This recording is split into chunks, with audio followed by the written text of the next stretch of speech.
On entend un enseignement, cet enseignement reste austère si on ne voit pas quelle est sa portée.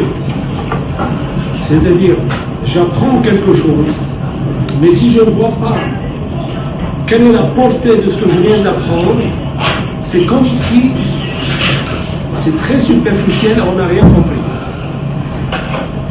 Donc voilà ce que je vais faire ce soir. Je vais parler de 4 points. Bon, vous savez que lorsque quelqu'un quitte ce monde, on fait le Kaddish. Eh bien, c'est quoi la portée du Kaddish? Va-t-il faire revivre le mort? C'est quoi le Kaddish qu'on fait? Ou, lorsque on perd un parent, on veut absolument faire Shariat Tzibour. Et on est habitué à ce que chaque enfant essaye de faire Shariat Tzibour dans une autre synagogue, parce que c'était les apprendre de faire Shariat Tzibour. Et qu'est-ce qu'il va faire Shariat Tzibour? Va-t-il faire revivre son père avec ça? Il y a aussi un point important. Lorsque quelqu'un a quitté ce monde et il a rempli sa vie, il a une bonne descendance, on le relève, tout le monde relève. Ah voilà, il a rempli sa vie, il a une bonne descendance, c'est fantastique. Alors là aussi, il faut savoir en quoi c'est fantastique. C'est-à-dire, je voudrais un peu, chaque enseignement, chaque chose, voir, comme on dit en hébreu, jusqu'où vont les choses. Je peux traduire.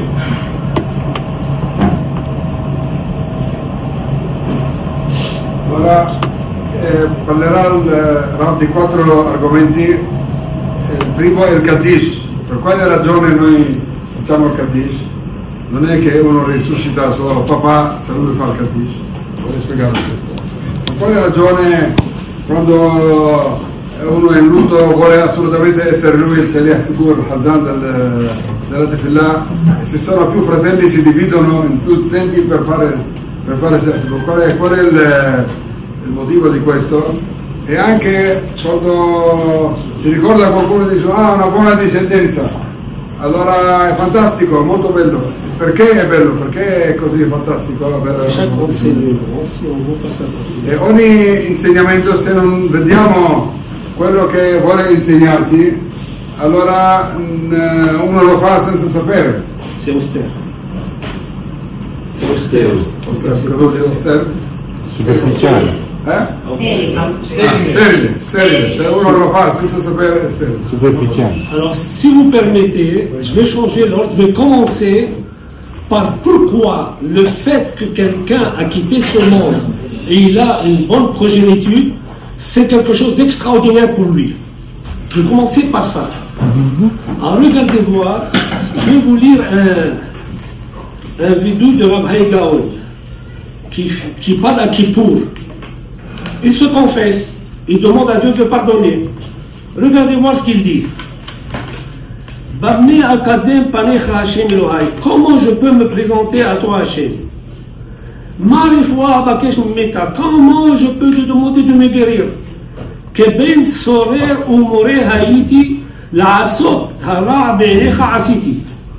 Moi, je suis comme un enfant rebelle, je n'ai fait que du mal devant toi.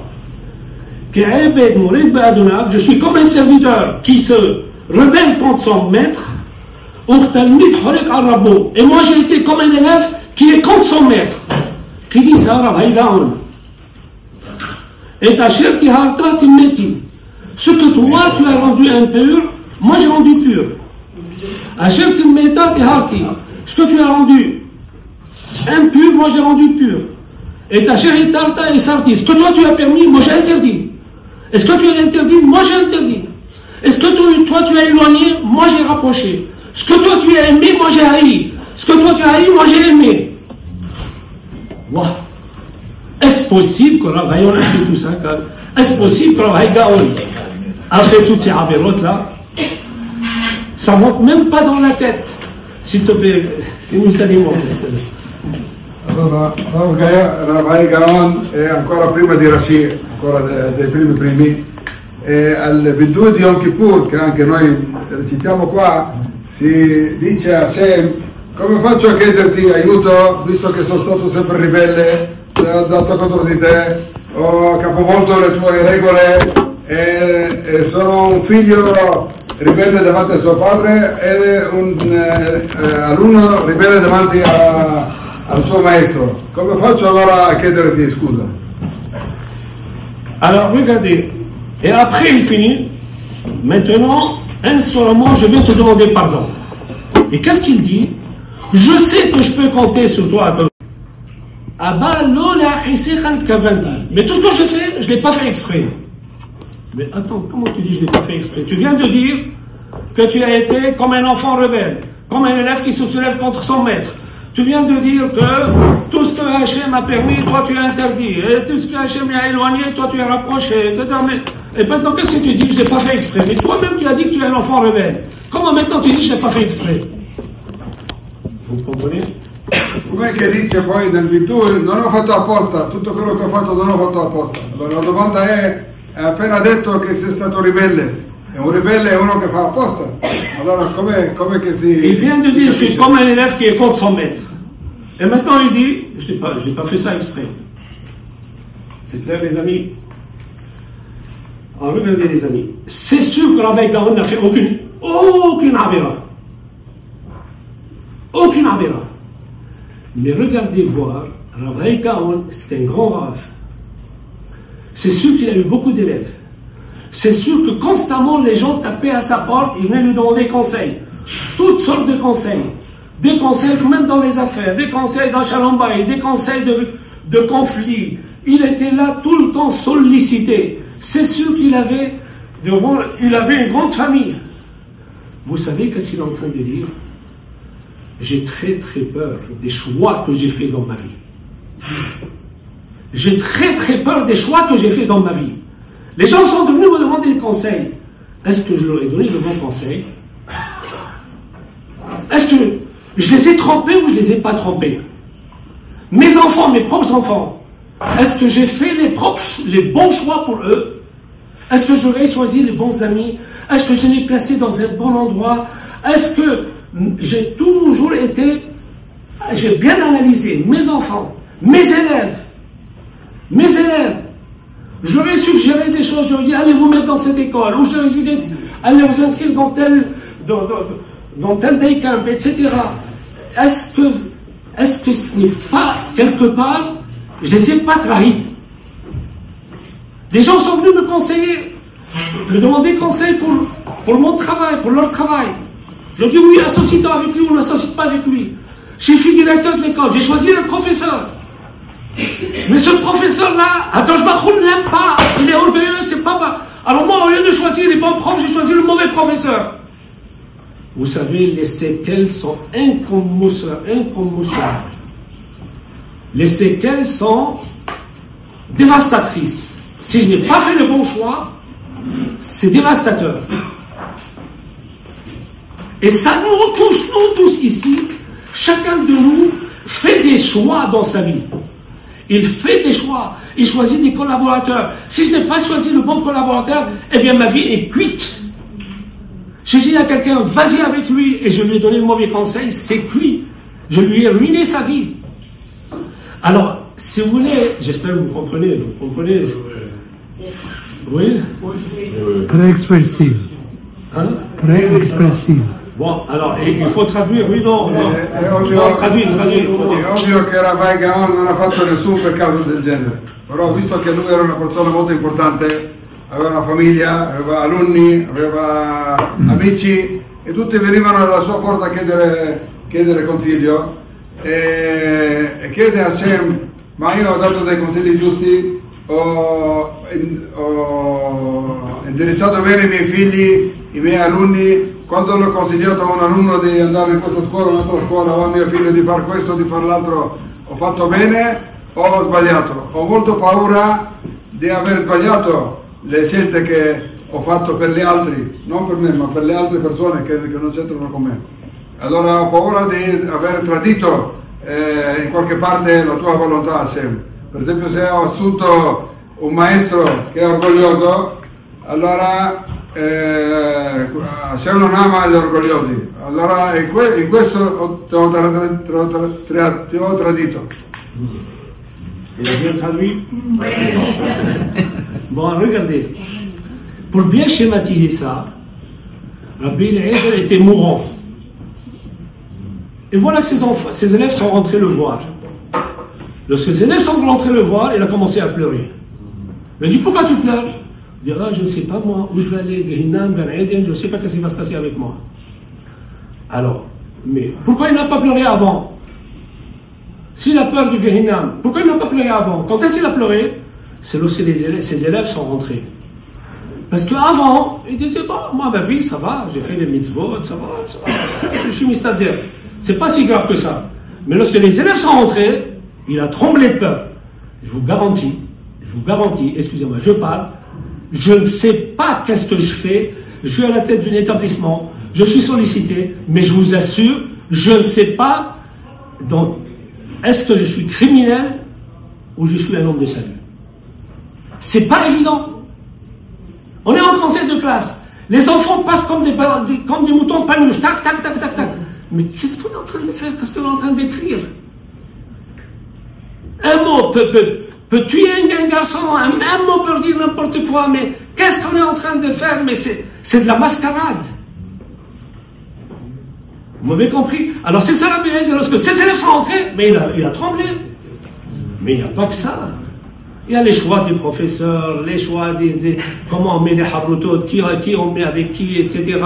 Mais tous ces choix-là, mais qu'est-ce qu'il y a sous les épaules? Mais chacun de nous ici, il a ça. Chacun de nous, il a des choix à faire. Si tes choix ne sont pas bons, même si toi tu es très bien, mais tu as semé la zizanie.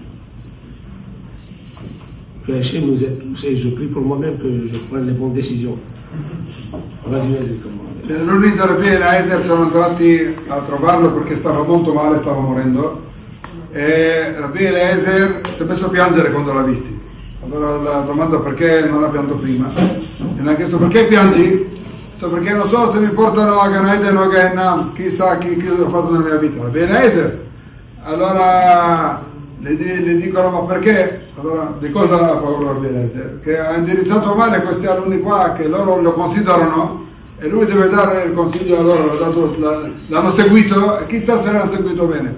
Allora Ramaglus ha raccontato che lui è a capo di una grande scuola eccetera e ha paura tutto il tempo, devono decidere cosa succede con i ragazzi, se vanno bene, se non vanno bene. Dice non so di me stesso se sono una brava persona o un criminale, perché magari chaque appréciation qu'on écrit, ça peut être une appréciation. Ogni apprezzazione, ogni cosa che scrivono sulla pagina può essere assassina. Allora non lo sa che cosa succede e di questo tutti noi abbiamo delle scelte da fare, tutti noi probabilmente dobbiamo aver paura di queste scelte qua. Donc regardez voir, si jamais quelqu'un a réussi une belle famille, si quelqu'un a eu des enfants et il a réussi avec eux, maintenant on comprend. Bien sûr c'est une grande consolation.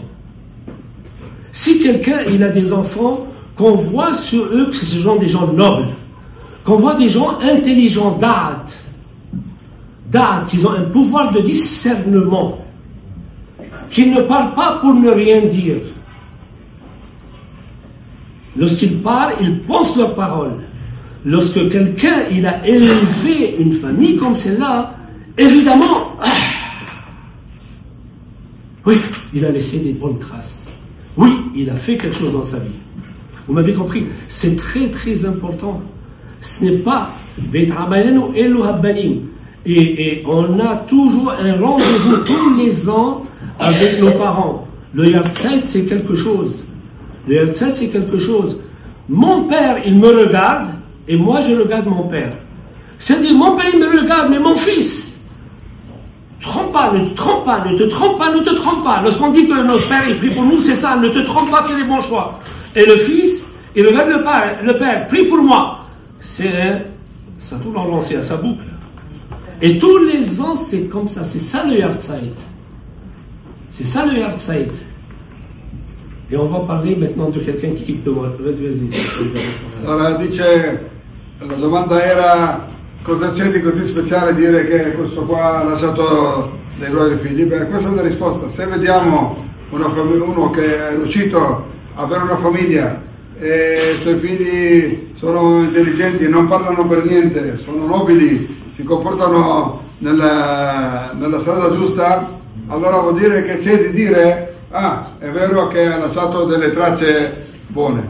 E quando manca qualcuno l'anno che si ricorda questa persona qua, allora il papà che nel cielo guarda il figlio che qua nella terra e gli dice, prega per lui, vuol dire, gli dice, mi raccomando, non sbagliarti, non fare delle scelte sbagliate. E il figlio chiede al papà, spero di aver fatto le scelte giuste, aiutami a fare le scelte giuste. Et così via.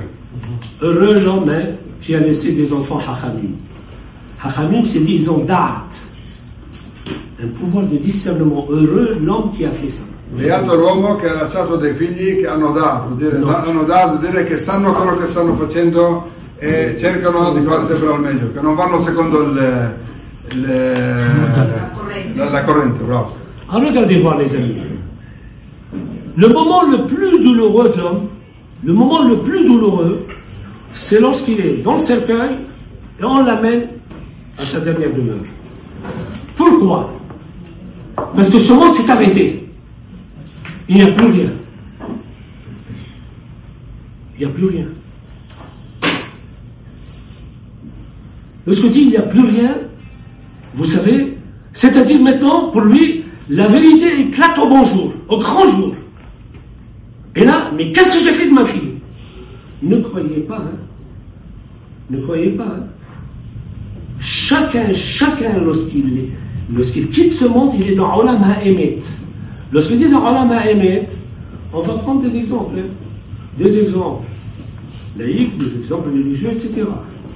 Et Abraham Ben Nevat, lorsqu'il quitte ce monde, mais qu'est-ce que j'ai fait moi? J'ai interdit à tout Israël de monter à Jérusalem. Pourquoi? Pour mon royaume. Et qu'est-ce que j'ai fait? Doeg HaAdomi, qui était chef des Sanhedrin, mais qu'est-ce que j'ai fait? C'est moi qui ai tué toute la ville des Kohanim pour que je sois moi le Abedin de Shaoul. C'est moi qui ai tué tout le monde. Mais il comprend, ça y est, c'est fini. Mais même Poutine. Mais il y a l'œil de vérité qui le fait. Mais qu'est-ce que j'ai fait? Mais qu'est-ce que j'ai fait? J'ai affamé tout le monde. Mais qu'est-ce que j'ai fait? C'est ça le Gehinam de l'homme. Mais qu'est-ce que j'ai fait? À ce moment-là, la vérité, c'est... Alors là, l'homme est saisi de panique. Il est saisi de panique. Il ne peut plus faire ce qu'il voulait. Toutes ses envies, il ne peut pas les assouvir. Même qu'il a toujours ses mêmes envies. Mais il ne peut pas les assouvir.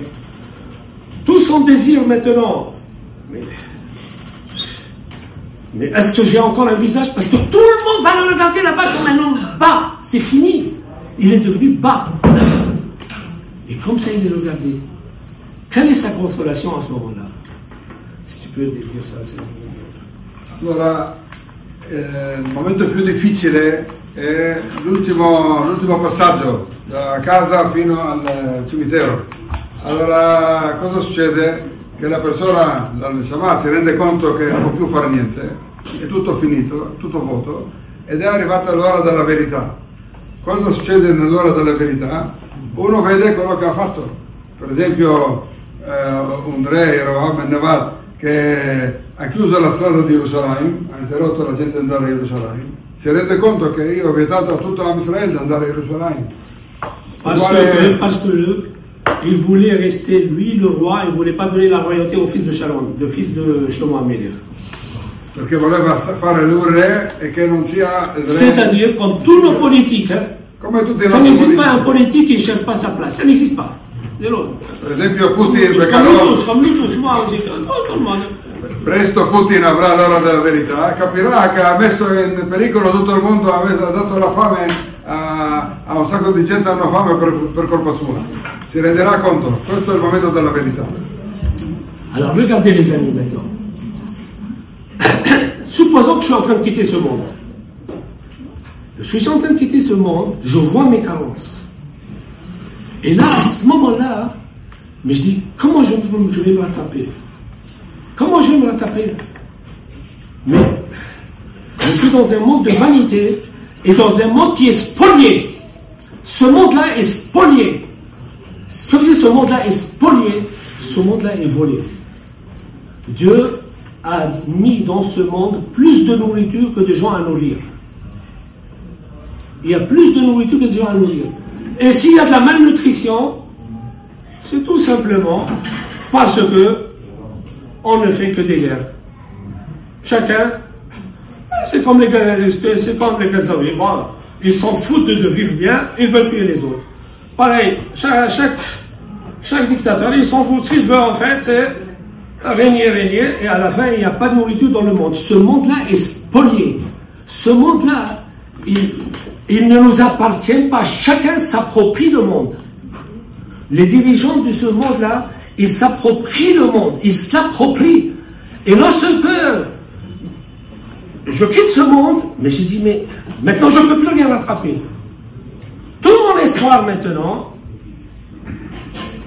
donc tout l'espoir de cette maman camarade, c'est dans la chose. C'est-à-dire que quoi? Regardez voir les amis.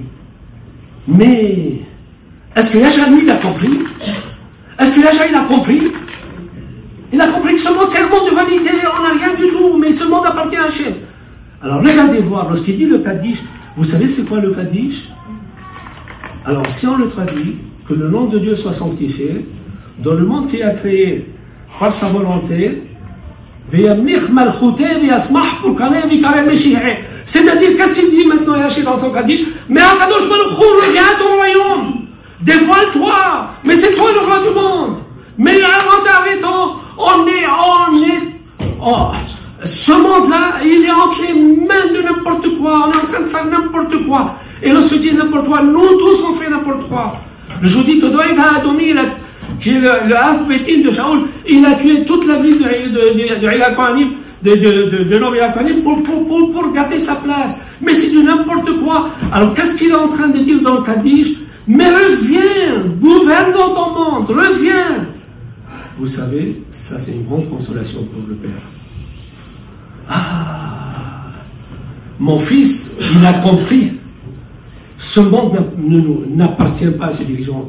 Ce monde appartient à Hachem et il est en train de solliciter Dieu. Il est en train de lui dire, reviens à ton royaume, reviens à ton royaume. Ça, c'est une grande consolation pour le Père ou pour le défunt. Mais c'est-à-dire, il faut le penser. Hein. Il faut le penser.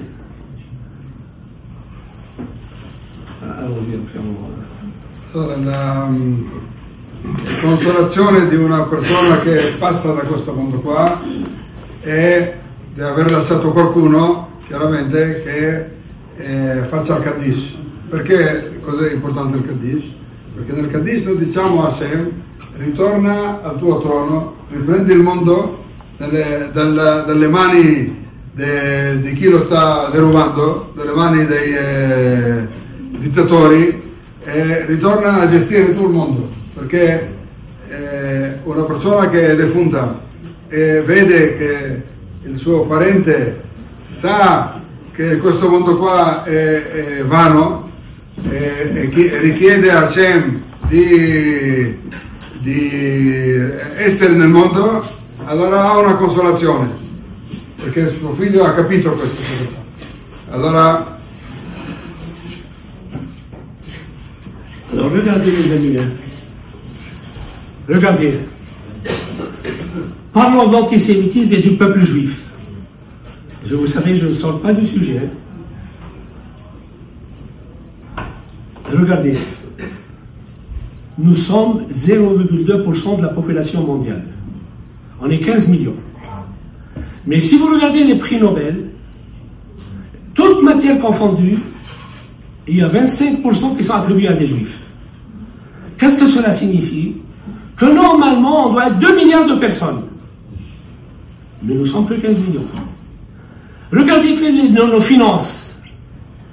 Les finances, nous avons réussi 100 fois plus qu'on peut réussir. Et ça, c'est Abraham Abinu, depuis nos avots, il me dit, tu seras Avhamon Goyim, tu seras un bracha vehi biracha.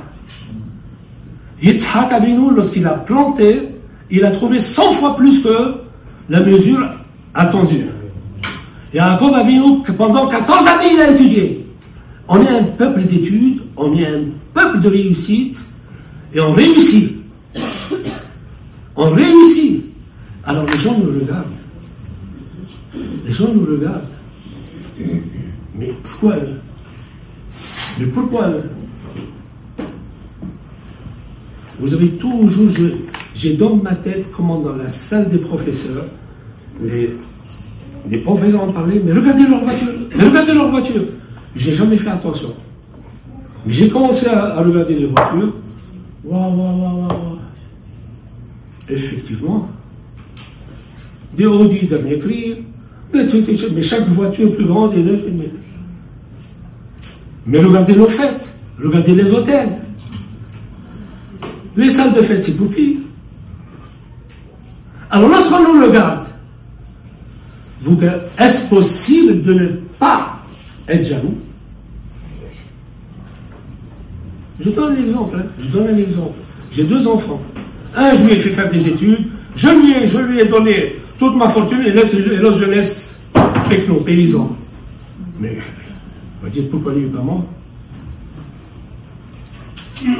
Cette question se pose. Cette question se pose. Vous savez, il y a une réponse facile. Ce sont des voleurs, ce sont des bandits, ce sont des usurpateurs, et ce sont des voleurs. Ils ont volé la terre des 7 nations, et c'est des génocides, ils font des génocides, ils ne sont pas mieux que les autres. C'est une réponse facile. C'est une réponse facile. Mais maintenant, on va voir une autre réponse. Vous êtes avec moi, les amis? Allora, parliamo dell'antisemitismo. È ovvio che c'è l'antisemitismo, perché noi rappresentiamo una piccola minoranza nel mondo, però i risultati fatti dagli ebrei sono al 25%, per esempio per i premi Nobel sono il 25% dei premi Nobel sono degli ebrei. Allora è ovvio che sono gelosi, è come se uno ha 2 figli e uno gli dà una fortuna, le insegna, e l'altro lo lascia lavorare la terra. Allora ovvio che è geloso uno dell'altro. Ha raccontato che nella sua scuola, nella sala professori, sente i professori dire: ma guardate le loro macchine dei genitori. Vuol dire che come fa il figlio a essere bravo se il genitore anche lui fa con la macchina così. E Roman Cruz dice: io non ho mai fatto attenzione a come sono, ma da quel momento guarda, in effetti è vero, allora c'è qualcosa che non quadra. Vogliono i genitori che i figli siano a posto, però loro no. Allora è ovvio che i Goim ci guardano e sono gelosi e non capiscono perché c'è questa riuscita qua. Ed è questa la barakah che ha avuto Avraham Avinu, nella quale ha assicurato che i suoi discendenti riusciranno a essere forti. Cos'è la risposta che dicono i Goim? Allora la risposta che dicono i Goim è perché loro hanno rubato la terra di Israele, sono assassini, uccidono, rubano e se approfittano. Questo è quello che dice il mondo di noi. Regardez voir. À vrai dire, ils ne peuvent pas dire autrement. Ils vont dire, mais quelle différence entre nous? Pourquoi ils ont tout ça? Pourquoi? Mais ça crève les yeux. Hein? Ça crève les yeux. Allez-y. Allez-y à Nice. Allez-y à Monaco. Allez-y dans les grands hôtels. Mais regardez voir les employés. Mais qu'est-ce qu'on est en train de débiter dans une bar mitzvah et dans un mariage? Mais personne ne fait ça. Mais on crève les yeux des gens. Mais ils vont dire, mais pourquoi eux? Ah, on va dire, c'est Madoff, c'est etc. Voilà ce qu'ils ont fait. Ah, regardez voir les amis. Hein. Le premier rachid de la Torah, qu'est-ce qu'il dit? Si jamais les goyim vous disent, excusez-moi, ne croyez en aucun cas que je suis en train de faire de la politique. Je suis en train de suivre mon truc, je vais expliquer. Parce qu'un homme, il fait un choix pour ses enfants, c'est les choix que nous faisons, combien ils sont décisifs. J'ai parlé du Kaddish qui soulage le parent, et après j'ai parlé de Shariah Tzibour. C'est ne croyez pas, je suis en train d'évoluer dans mon... Mais je ne suis pas en train de faire la politique, loin de là. Regardez voir, le premier rachid de la Torah, il dit, si jamais on vous traite comme voleur, vous avez volé la fête de la terre des 7 nations, vous leur répondez, eh bien, la terre est à Dieu, il nous l'a donnée, il vous l'a donnée à vous d'abord. D'ailleurs, ça, on reconnaît que la terre était à eux d'abord. Et après, Hachem nous l'a donnée à nous par sa volonté. Mais qu'est-ce que cela signifie? Dites-leur comme ça. Alors, je vais vous dire qu'est-ce que cela signifie. Je suis en train de faire de la politique. Regardez voir, j'y vais à l'ONU. Mais messieurs, mais qu'est-ce que vous voulez de nous? Nous sommes une brebis entourée de 70 loups. Qui sommes-nous? Mais regardez voir les dangers qu'on encourt.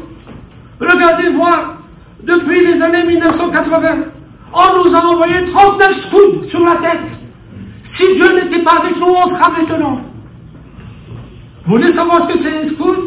Un scout, il a été en Arabie Saoudite, il a tué 248 personnes. Mais qu'est-ce que vous voulez de nous? Regardez, voilà, je commence à énumérer. Voilà, avec le Liban, combien de Kassoucha jusqu'au dernier jour ils ont envoyés? C'est vrai qu'on a des Allemands, mais combien tombent à côté? Je commence à énumérer. Mais même maintenant, le Liban, combien de fois on n'a pas réussi à attraper des drones et des drones qui étaient piégés et tombés à côté. J'énumère ça. Mais si Dieu n'était pas avec nous, on sera maintenant. Mais même on est très content, l'Iran a envoyé 380 missiles, il y avait 180 missiles balistiques, mais il y en a un qui est tombé, il est tombé dans le Negev, il a fait un gros trou. Mais s'il serait tombé dans un hôtel, s'il serait tombé dans une tour, mais regardez voir si Dieu n'est pas avec nous. Vous savez, si j'énumère tout ça, tout le monde dira, ah oui, c'est vrai. Ah oui, c'est vrai. Et ça s'appelle une parole juive. Qu'est-ce que si j'y vais là-bas, ben vous savez, je suis plus fort, moi, Mohammed est plus fort que Mustafa, et Mustafa est plus fort que Mohammed, et moi, les grands, je fais. Qu'est-ce qu'ils sont en train de parler? Ils sont en train de parler. C'est la parole juive. S'ils voient que nous, maintenant, ah non, Shabbat, excusez-moi, il n'y a pas de photographe, c'est samedi. On reçoit les otages, mais aucun photographe. Pas de chez nous, Shabbat.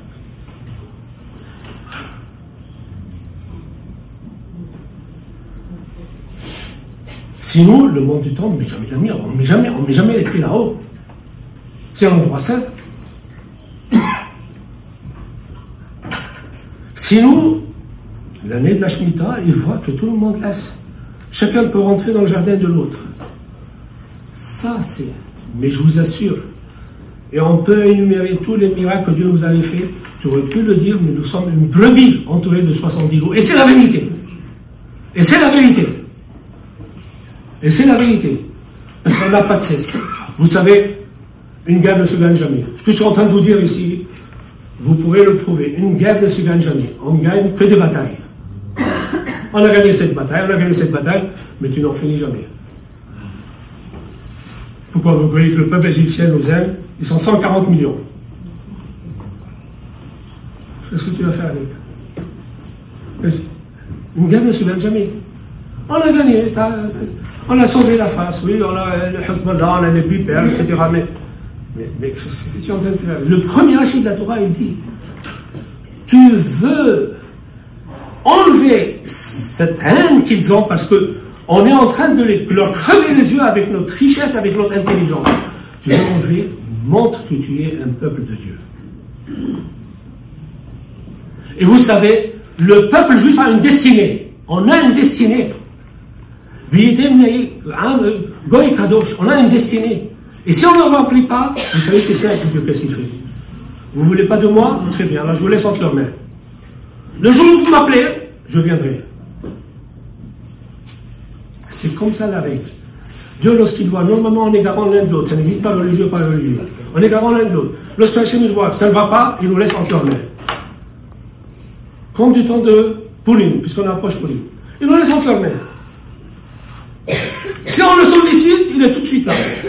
Si on ne le sollicite pas, il n'est pas là. Vous savez, c'est très simple le choix. Est-ce qu'on a sollicité Dieu? Mais même le comble maintenant, est-ce qu'on a sollicité Dieu? Est-ce qu'on a organisé un jour de jeûne? Une demi-journée de jeûne?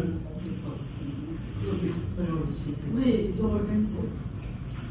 Aujourd'hui, c'était organisé. Regardez voir. Organiser, c'est au niveau de tout le peuple. C'est pas là. On voit que le peuple est attaqué, et maintenant tout le peuple juif est attaqué. Vous savez, après le 7 octobre, comme vous le savez, je ne vous apprends rien du tout, hein, les choses ont changé. Les juifs américains étaient très heureux, les juifs canadiens étaient très heureux, les juifs anglais très heureux. Nous, les Français, on était avec les Arabes. Mais les autres, les pauvres, ils ont découvert ça. Ça a changé. On est maintenant, chaque fois, baf, on est ciblé.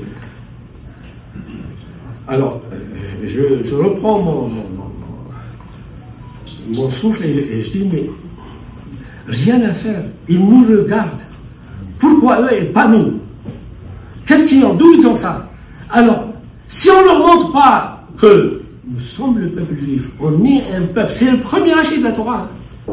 Le premier rachis de la Torah. S'ils ne voient pas ça en nous, ils n'ont pas de réponse à leurs questions.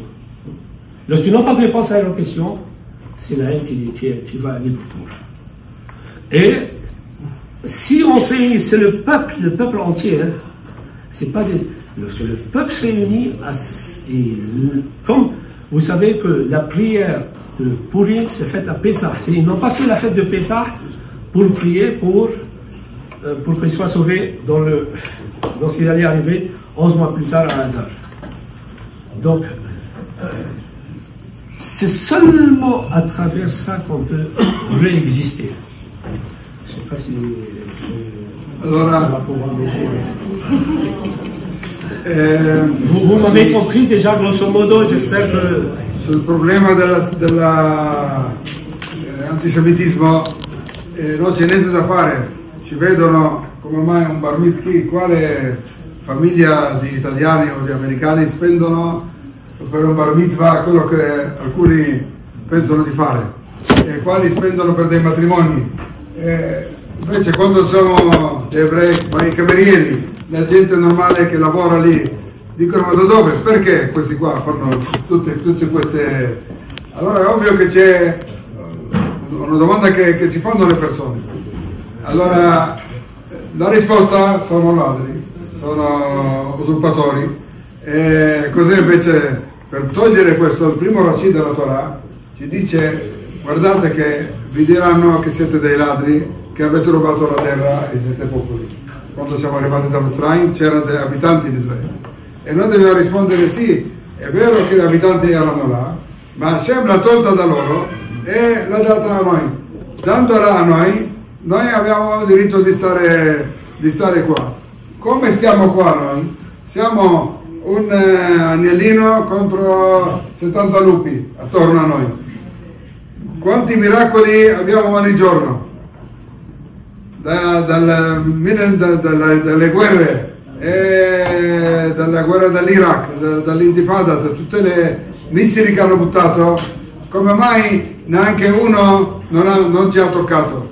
Allora questa è la risposta ebraica: guardate che Dio è con noi, perché se no poteva andare molto male. Allora poteva... Parce que ça, eux, ils ne peuvent pas nier, mais c'est vrai. C'est vrai, comment ça tombe toujours à côté? Et il peut le prouver, il peut montrer, au lieu d'aller montrer les sites nucléaires des Iraniens, mais voilà, regardez voir où c'est tombé. Regardez où c'est tombé. Si Dieu n'est pas avec nous. Et là, tout le monde voit qu'ils verront que le nom de Dieu, il est avec nous et ils auront peur de nous. Vous me comprenez, les amis? Ça va, je peux continuer? Je continue? Alors, regardez-moi, maintenant que je suis arrivé ici, je vais parler de Sharia Tzibour, je n'ai pas fait. Mais permettez-moi de faire une parenthèse. Tout à l'heure, j'ai fait comme un lachon-hara sur le Premier ministre. Qu'est-ce que j'ai dit? Bon, qu'est-ce que tu as été fait à l'ONU? Pour dire je suis plus fort que celui-là, plus fort que celui-là, mais ça c'est un langage de voyou, c'est ce que j'ai dit, n'est-ce pas? Au lieu d'avoir un langage de vie.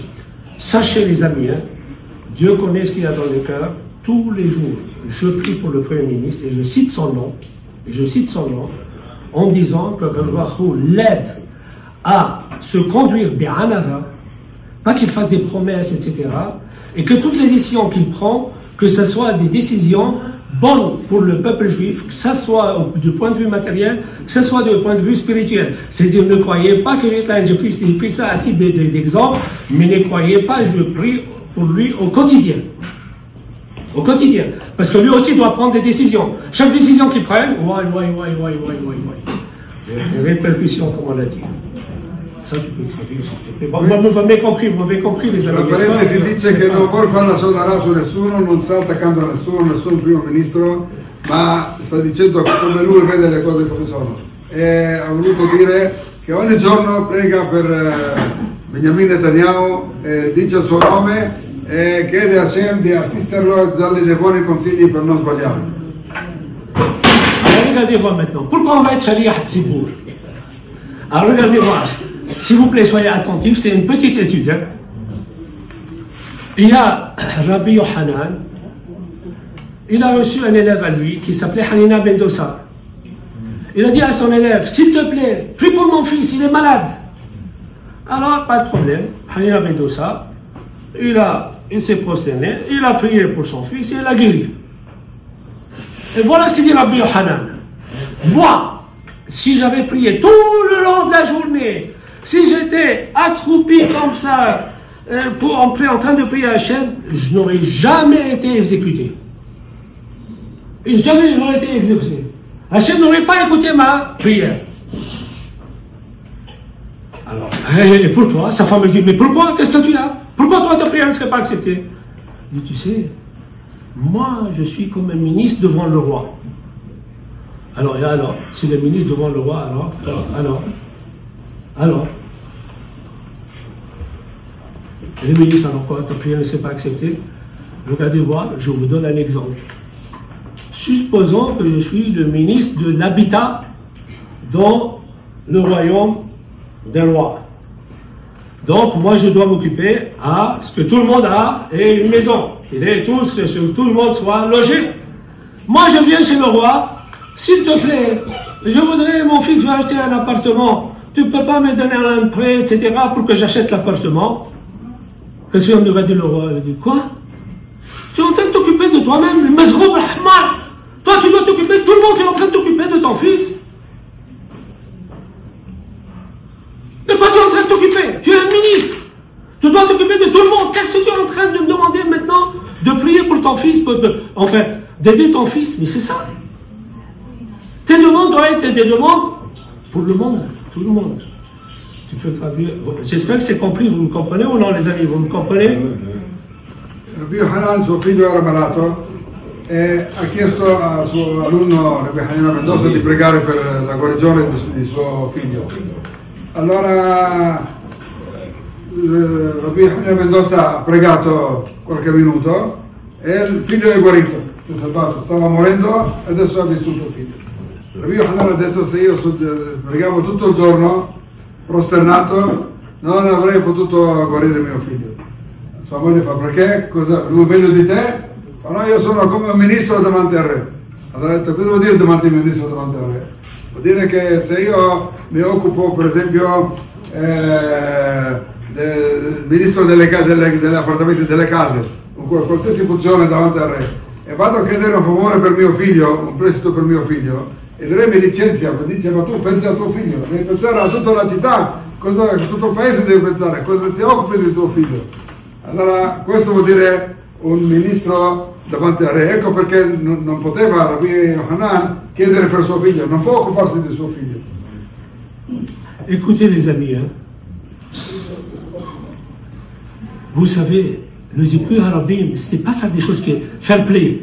On peut faire play, on peut plaire, mais bon, il faut.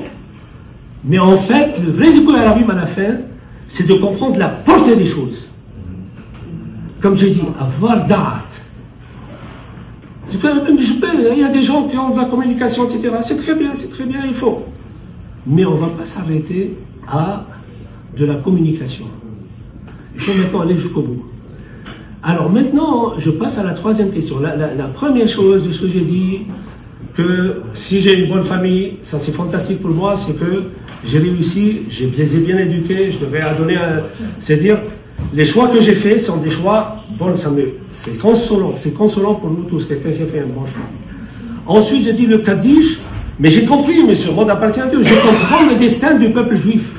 Vous savez, si on ne sait pas ce que c'est que le peuple juif, on ne sait rien. Hein? On ne sait rien. On ne sait rien. Maintenant, chacun veut être Shaliach Tzibour. Pourquoi le défunt? Pourquoi chaque enfant veut faire Shaliach Tzibour? Vous savez, Shaliach Tzibour, en français, on appelle ça ministre officiant. Ministre officiant. Lorsque je suis Shaliach Tzibour, je ne suis pas en train de prier pour moi-même. Pas du tout. Je monte sur le hamoud et je suis en train de prier pour tout le monde. D'ailleurs, la prière que nous faisons, c'est toujours en pluriel. Maintenant, mon père est parti, ou ma mère est partie. Elle tremble de peur. Est-ce que mon fils, il a compris l'essentiel? Qu'il y a un roi dans ce monde, et ce monde-là est éphémère, et il y a un olam à aimer. Il tremble de peur. Alors je le console, je lui dis, non, ne t'inquiète pas, voilà, je fais Kaddish, que son royaume revient. Je le console. Mais pas seulement je le console, je vais être Shaliach Tzibour, et je vais prier pour tout le peuple juif. Et vous regardez notre prière. Ça commence, donne-nous l'intelligence. Ensuite, pardonne-nous. Je dis pour tout le monde. Je dis pardonne-nous. Je pense à tout le monde. Aux Hilonim, aux Haredim, je pense à tout le monde. Lorsque je dis à Shibin ou le Toratecha, je pense à tout le monde. Je continue. Et lorsque après, je continue. Goël Israël. Vous savez que dit Goël Israël? Il y a des gens qui sont ici, mais ils sont encore engloutis, ils n'ont pas l'oreille. Ils n'ont pas l'oreille. Ils sont encore dans les mahshabot. Mais Goël, quand on sort, vous savez nos chants, que sont dit Betit Seim Betakeli. Sort de la prison. On est dans une société dite européenne on a une façon de voir tous. Sans nous, Goël, c'est-à-dire sans nous ça, qu'on puisse réfléchir autrement. Mais il y a autre chose. Que je prenne. Le Goël Israël, c'est très important. Goël Israël. Et je continue. Que cette année soit une année de shalom. Ça, c'est très important encore maintenant. Pour tout le clan Israël, je prie. Ensuite, la minimaltimati tikva. Regardez, c'est-à-dire, je prie que cette malchut harishha, Macron et tout ce que vous voulez, tous ces gens-là qui t'inventent des choses, malchut harishha te'akeru tchaper, c'est fini. Après, qu'est-ce qu'on dit? Ala tzadikim al-hazim. Mish'alom tah la tzadikim, que nous ayons confiance en toi, c'est toi. Ensuite, on commence à parler du royaume de David. Ensuite, je pense au Mashiach. Donc, lorsqu'il est en train de parler le Shaliach Tzibour, lorsque ce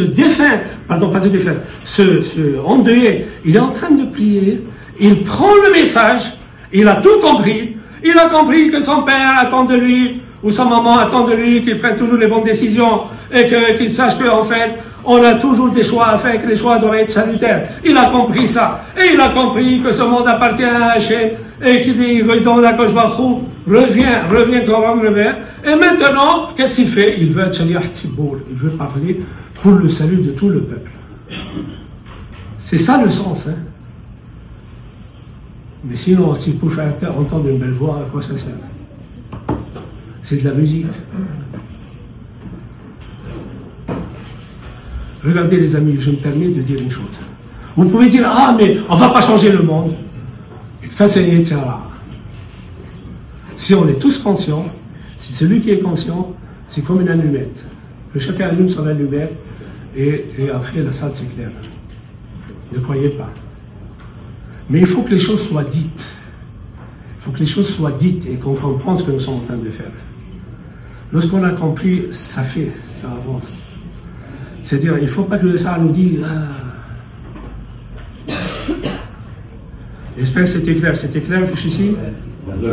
Non, il faut que je parle maintenant de mon oncle et de ma tante. Il faut que je parle de mon oncle et de ma tante. Regardez-moi. Non, il faut que je parle de ma tante, parce que quand même, il faut que je rapporte ça. Bon, ça, c'est comme Limoud. Hein. Mon oncle, Zahir Leto, depuis que j'étais jeune, dans Wadi Aboujmil, la synagogue de Magen Abraham, il était déjà Hazan. Il était déjà Hazan. Déjà. Même célibataire, il était déjà Hazan. Et lorsqu'on sortait, tout le Wadi Aboujmil, c'était plein de gens. Magen Abraham, c'était fantastique, c'était beau à voir tout le monde. Lorsqu'il s'est fiancé, je me souviens encore du jour de ses fiançailles, sa femme est pleine de joie, pleine de vivacité. Sa vie, ça a toujours été la synagogue. Et je vais vous dire ce que je dis aux élèves d'Aïshiva. Aux élèves d'Aïshiva, je leur dis le monde tient sur 3 choses. Torah, Aboda et Goulout Hasadim. Si le monde ne tient que sur la Torah, c'est un danger. Pourquoi? Parce que cela signifie que le monde ne tient que sur l'intelligence. Alors là, c'est grave. Science sans conscience, c'est la ruine de l'âme. Il faut qu'il y ait la Aboda. La Aboda, les tfillot, etc. Et il faut qu'il y ait l'entraide. Quand est-ce que la Torah devient Keneged Kullam? C'est lorsqu'elle est conjuguée avec la Aboda, la Tefillah et la Gemilut Hasadim. Vous me comprenez, n'est-ce pas? Vous comprenez, je vous invite à... Vous comprenez, n'est-ce pas, ou non? Bien sûr. Hein, qui traduit? Oui? Alors, traduit. Sta parlando di zio Hari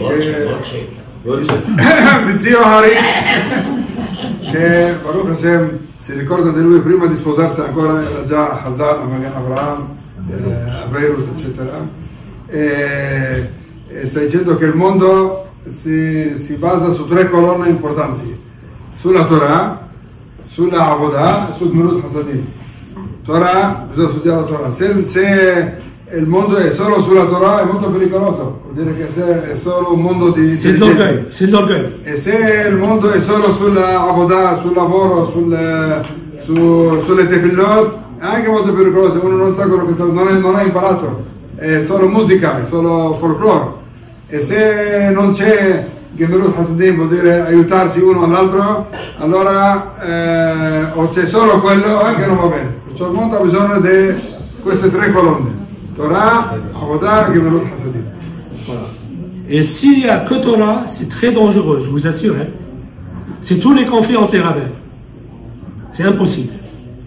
Inconciliable. C'est de la gava. Vous prenez le Messie Técharim, il dit, le danger le plus grand de la gava, de l'orgueil, c'est le savoir. Parce que quelqu'un qui a le savoir, c'est intrinsèque en lui, il se sent supérieur. Et c'est comme ça, c'est très difficile. Dice Mesilat Yesharim che il pericolo più grande quando uno sa le cose. La sapienza è la pericolosità più grande perché diventa orgoglioso, e quando uno diventa orgoglioso non è più piaciuto da metterci. Donc il faut conjuguer ça avec la Aboda et Gemilut Hasadim. Alors mon oncle Zahir Leto, il y a la Aboda. Je suis en admiration devant lui. Est-ce qu'une fois il est arrivé en retard à la Tfila? Non, jamais. Est-ce qu'une fois il n'a pas fait la Kétoret? Non. Et maintenant je vais vous dire un mot de sa femme, hein, qu'elle m'a dit. Et regardez voir, Chokhmat Nashim Baneta Beta, comment elle a assis les choses. Elle me l'a dit, je l'ai entendu de mes propres oreilles. C'est ça sa vie, c'est ce que mon mari il veut, et c'est ce qu'il veut, c'est on va vivre avec ça, et c'est ça ce que nous voulons. Vous savez, chacun aime son maman. Hein. Toi tu pleures ta maman, moi aussi je pleure ma maman. Et ça, c'est un mot aussi que j'ai entendu de ma mère. On était à Beyrouth, et mon père a fait des choix pour mes frères et sœurs, etc. Il ne voulait pas que sur le Shabbat, quitte à ne pas aller se présenter aux examens le jour de Shabbat. Alors il y a des gens qui venaient la voir. C'est ce que mon mari il veut. C'est tout, sauf façon. Et ça, je l'ai entendu de ma tante Lévi, je l'ai entendu comme ça. C'est ce qu'il veut. c'est ce qu'il veut. Vous savez, si je regarde, en toute proportion gardée, ces enfants, les enfants de Tante Guy, vous savez, ils ont un contact agréable. On aime être avec eux. On aime être avec eux. Je les prends une à une. Mira, je suis sûr, Graf Colombo, tu es très content de l'avoir. C'est une dame, lorsqu'elle est dans la communauté, on aime, c'est agréable d'être. Il y a agréable. Pour la Tizachel, mais elle porte tout sous son épaule. Hachem lui donne la force de faire qu'il lui laisse son mari et ses enfants, mais elle porte tout sous son épaule, et avec le sourire. Dani, très bon enseignant, ça se voit qu'elle est pédagogue. Yacha, on aime le voir, c'est-à-dire, vous savez, lorsque quelqu'un il a un visage souriant et on aime sa compagnie, c'est quelque chose, c'est significatif. C'est significatif. Lorsque quelqu'un il est motzihin bi'ini Adam, automatiquement motzihin bi'ini Elohim. Lorsque quelqu'un il trouve, les gens aiment sa compagnie et les gens trouvent grâce, ils trouvent une grâce en lui, alors automatiquement c'est pareil. Et je peux dire que ça c'est beaucoup de ma tante. Excuse-moi, monsieur, excuse-moi. C'est beaucoup, c'est-à-dire elle a la joie, elle est souriante, elle a élevé une famille. Alors, maintenant, bien sûr, il faut qu'on prie toujours. Voilà, j'espère qu'on s'est compris. Hein, que tous nos choix, tout dépend de nos choix que nous faisons. Parce que même si on ne fait pas d'avérote, nos choix peuvent être dévastatrices comme elles peuvent et constructives. De même, je fais le Kaddish, on doit comprendre la destinée du peuple juif, le rôle du peuple juif. Je veux que c'est ça notre rôle, nous, de parler de Dieu. Et on peut en parler. Je vous ai donné l'exemple, rien qu'on mate les miracles qu'il nous a fait. On peut en parler. Le Kaddish. Et après, Shaliach Tzibour. On ne prie pas pour nous-mêmes, Lorsqu'on prie, c'est tout un truc, voilà. Eh bien, qu'un jour, il faudra face que ce que j'ai entendu, ce que j'ai dit, que je les entends bien et que je les applique, et nous tous aussi qu'on les applique. Amen. La tefillah che noi il discorso che ha fatto ha cominciato che avremo delle buone scelte, dobbiamo chiedere a Hashem di aiutarci a fare delle buone scelte nella vita e a ricordare che il mondo di Hashem, avere sempre questo in mente, un Yehudi deve sempre avere in mente che il mondo è di Hashem e non è di chi lo gestisce oggi. E la terza cosa che diciamo è pregare per tutti, perché nessuno di noi non deve pensare a se stesso, pregare per se stesso, ma per pregare per tutto l'Am Israele. Quello che è così che noi la nostra Amidah è fatta, così la nostra Tefillah è fatta, è in plurale perché coinvolge tutto l'Am Israele. J'ai oublié de vous dire que Rav Chaim de Volodjin, il dit dans les Nefesh HaChaim, les demandes personnelles, on les fait à la fin, dans l'Aïd et Tzor. Lorsque je fais dans ma prière, je prie pour tout le peuple, vraiment jusqu'à le Mashiach. Vous voyez, c'est un processus. Et mes demandes personnelles, c'est à la fin. Rav Chaim de Volodjin spiega che la Tefillah, se uno vuole pregare per se stesso, può farlo solo quando ha finito l'Amidah. Alla fine dell'Amidah, prima di tornare indietro, allora può fare le preghiere private. Se no, durante l'Amidah deve sempre pregare per tutto il popolo. Voilà, excusez-moi si j'ai utilisé un temps comme si je... Prima di concludere, come abbiamo detto all'inizio, tra poco arriva la colla per mettere la targa